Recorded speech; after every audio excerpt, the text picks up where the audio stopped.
Shri Rajkumar Rao ji. 2047. With these words, धन्यवाद सभापति महोदय, आपने संविधान की डिबेट पे बोलने का जो अवसर प्रदान किया। आज हमारे देश के लिए एक सबसे सर्वोच्च और सबसे शुद्ध ग्रंथ है संविधान। आज इस सदन में मैं पहुंचा हूं, कहीं न कहीं उस संविधान की मेहरबानी है और मेरे निर्वाचन क्षेत्र की जनता की मेहरबानी है। मैं संविधान को नमन करते हुए, मेरे क्षेत्र की जनता को प्रणाम करते हुए मैं मेरी बात को रखना चाहूँगा। इस संविधान के अंदर प्रावधान किया गया है कि इस देश के अंदर रहने वाला प्रत्येक वर्ग और विशेषकर ध्यान रखा गया है देश का जो गरीब है तबका है और आदिवासी समुदाय हो, एससी समुदाय हो, उनके उद्धार के लिए प्रावधान किए गए संविधान के अंदर। लेकिन आज बड़े दुख के साथ कहना पड़ रहा है कि 75 वर्ष हो गए, लेकिन संविधान के अंदर जो आदिवासी समुदाय के हित में जो प्रावधान बने हुए हैं, अनुच्छेद 244(1) के अंतर्गत 5वीं अनुसूची, अनुच्छेद 244(2) के अंतर्गत 6ठी अनुसूची के तहत अनुसूचित क्षेत्र, जनजाति क्षेत्र के प्रावधानों को आज तक धरातल पे लागू नहीं किया गया है। ये इससे स्पष्ट होता है कि वर्तमान या पूर्व की सरकारें जो भी रही हो, उन सरकारों को आदिवासी समुदाय के हित में और संविधान के अंदर आदिवासी के जो प्रावधान है उनके लिए क्या मानसिकता रही है। माननीय सभापति महोदय, हम लोग जब 5वीं अनुसूची और 6ठी अनुसूची के तहत हमारे विशेषाधिकार की बात करते हैं तो कई राष्ट्रीय पार्टियों के कई नेता 5वीं 5 के नाम से गुमराह करते हैं आम जनता को। बड़े दुख की बात है कि 5वीं अनुसूची और 6ठी अनुसूची क्षेत्र में रहने वाली आम जनता को आज तक इनके अधिकारों के बारे में नहीं बताया गया, नहीं पता चला उनको। माननीय सभापति महोदय, आज रिजर्वेशन का निजीकरण किया जा रहा है, ये भी एक संविधान पे कुटाराघात है। जातिगत जनगणना की लंबे समय से मांग चल रही है, जातिगत जनगणना नहीं हो रही है, यह भी एक संविधान पे कहीं न कहीं कुटाराघात है। मणिपुर की जो घटनाएं हुई है उससे भी ये सिद्ध होता है कि संविधान पे कहीं न कहीं कुटाराघात है। माननीय सभापति महोदय, इस अवसर पे मैं भीमराव अम्बेडकर जी, बाबा साहब, जयपाल सिंह मुंडा, नेहरू जी, ऐसे कई महापुरुषों को याद करना चाहूँगा जिन्होंने इस देश को शानदार संविधान दिया है। और इसी अवसर पे आज ही के दिन जो शहीद हुए सैनिक हैं, इनको भी नमन करना चाहूँगा।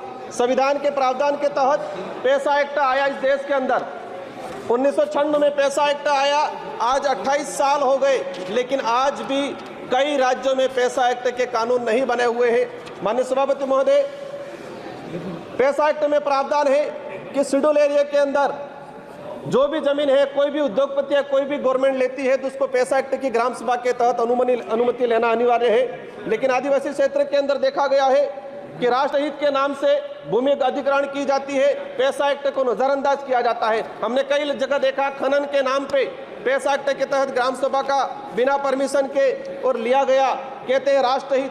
आदिवासियों का घर उजाड़ के किसी उद्योगपतियों को जमीन देना कौन सा राष्ट्रहित है। आप देख सकते हैं, सबसे बड़ा उदाहरण है हसदेव का, जहां पर फर्जी ग्राम सभा गठित किया गया। क्लियर है कि ये कहीं न कहीं पूरे संविधान की धज्जियां उड़ाने का काम किया गया है। माननीय सभापति महोदय, हम अगर देखना चाहें कि कितने पैसा एक्ट की ग्राम सभा की अनुमति ली गई, पिछले 10 सालों के अंदर कितने प्रोजेक्ट ट्राइबल इलाके में लागू किए गए और कितनी जगह पैसा एक्ट की ग्राम सभा ली गई है। 10 सालों का अगर डाटा निकाल के देखेंगे, दूध का दूध, पानी का पानी हो जाएगा और यह स्पष्ट हो जाएगा कि वर्तमान सरकारें हो या पूर्व की सरकारें हो, आदिवासी समुदाय के जो संवैधानिक अधिकार है उनके लिए कितने संवेदनशील है। माननीय सभापति महोदय, आज अगर हम बात करें, जब जयपाल सिंह मुंडा संविधान सभा की जब चर्चा हो रही थी तो जयपाल सिंह मुंडा ने कहा था कि आदिवासियों को लोकतंत्र सिखाने की जरूरत नहीं है, आदिवासियों से लोकतंत्र सीखने की जरूरत है जो हजारों सालों से जीता आ रहा है।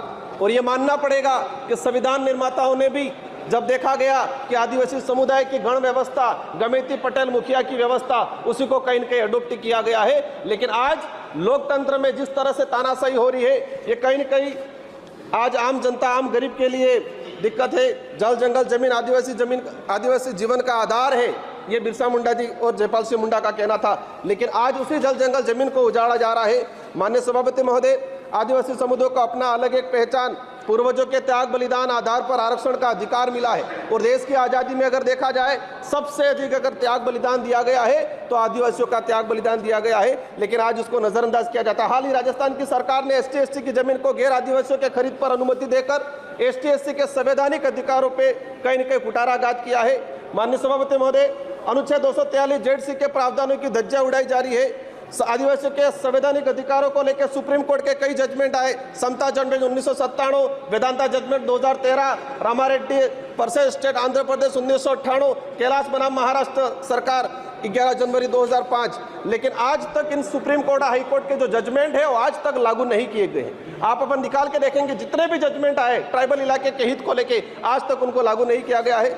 माननीय सभापति महोदय, हजारों वीरों के बलिदान के बाद Chota Nagpur tenancy act 1908, Santal Pargana tenancy act 1949, Wilson rules 1837, ये जो जितने भी जो एक्ट आए थे हजारों लोगों ने अपना बलिदान दिया था, इसके बाद आए थे। लेकिन देखा गया है आज़ादी के बाद इन किसी भी एक्ट पे कोई प्रावधान नहीं किया गया है। माननीय सभापति महोदय, मैं लास्ट 30 मिनट में आपकी बात में समझ रहा हूँ, मैं अपनी बात को रखूंगा। हमारे देश की न्याय व्यवस्था की बात करें, जी धन्यवाद। एट्रोसिटी की जो बात करें, देश के अंदर इतनी एट्रोसिटी हो रही है। सभा की कार्यवाही शनिवार दिनांक 14 दिसंबर 2024 को प्रातः 11 बजे तक के लिए स्थगित